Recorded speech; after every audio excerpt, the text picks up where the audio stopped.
I'm going to introduce you all to FlipGrid.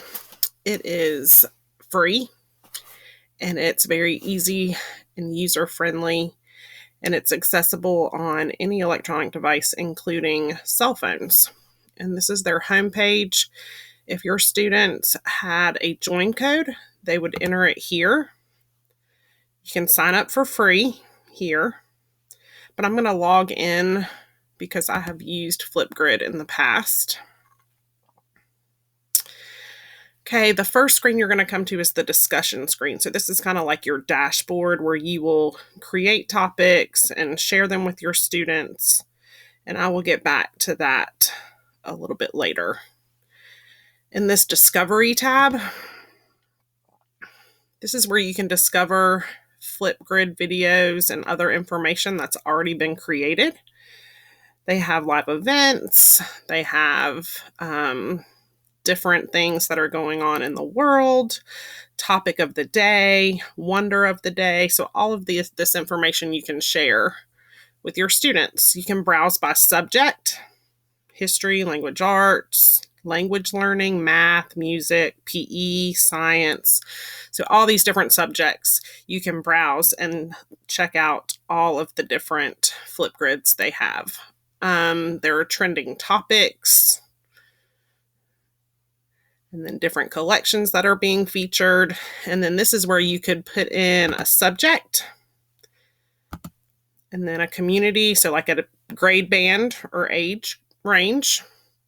And then you can search any topic. Obviously, there's a how to use FlipGrid. If you're very, unfamiliar with it, you can check that out.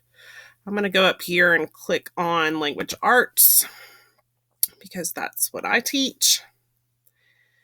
And you can see the different criteria they have available, who created it, what the subject is, what the community is, meaning the grade band or age range, engagement, like how long ago they posted this, and how many people have used this particular FlipGrid.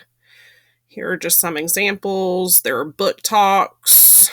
You can retell a story, cause and effect, so different standards you can hit using FlipGrid, text structure, rhyming, vocabulary charades. A reflection is a good use for FlipGrid. Here's some TED Talk reflections. So there's just a plethora of information on the Discovery tab. If you go to the Activity tab, it just gives you your activity. It would list your responses here if I had any comments. And then, of course, they make it kind of like a game. So these are achievements that you can accomplish. Mixtapes, I don't have any of those, but basically they're just different collections of videos on topics. And this is where they would all be located if you had a bunch of different collections of videos. And then shorts. These are videos that you can just record yourself to give to your students. Instructions, information on a project or whatever assignment or standard that you're working on. You would record your short and shoot it out to your students. Going back to the discussion tab, if you were going to create an assignment for your students, you would go to create a topic and you could title it, say, introductions. This is a really fun way to get to know your class at the beginning of the school year. You can give them a prompt or ask them a question just to start the discussion. So I may say, tell me 3 facts about yourself.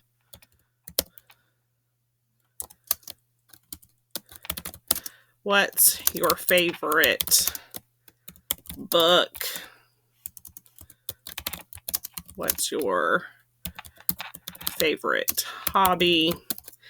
Any kind of prompt you want to give your students. And of course, you can customize that by making it bold, or you can link something in the prompt. You can also add or record a video if you wanted to show them or give them an example. You can upload a video. You can add a video from YouTube or Vimeo. You can upload just a picture. You could upload a GIF. Let's look introductions. Let's search and see what they have. If you wanted to add one of those, you could. And then, of course, to get rid of it, you would just delete that.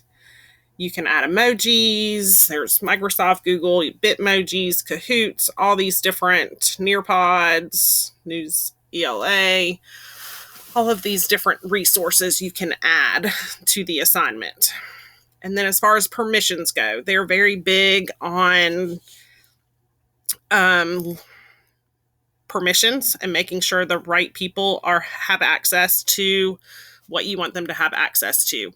So I typically use student email, but you can give students usernames. But I use an email, and all you have to do is put your domain, like your school system domain. And so it will allow access to that. You can also set up a guest password if you want families or guests to join in on the topic. So you could give them a password. So again, you're limiting permissions to certain people to give them access. This also obviously relates back to privacy, digital citizenship, and the such.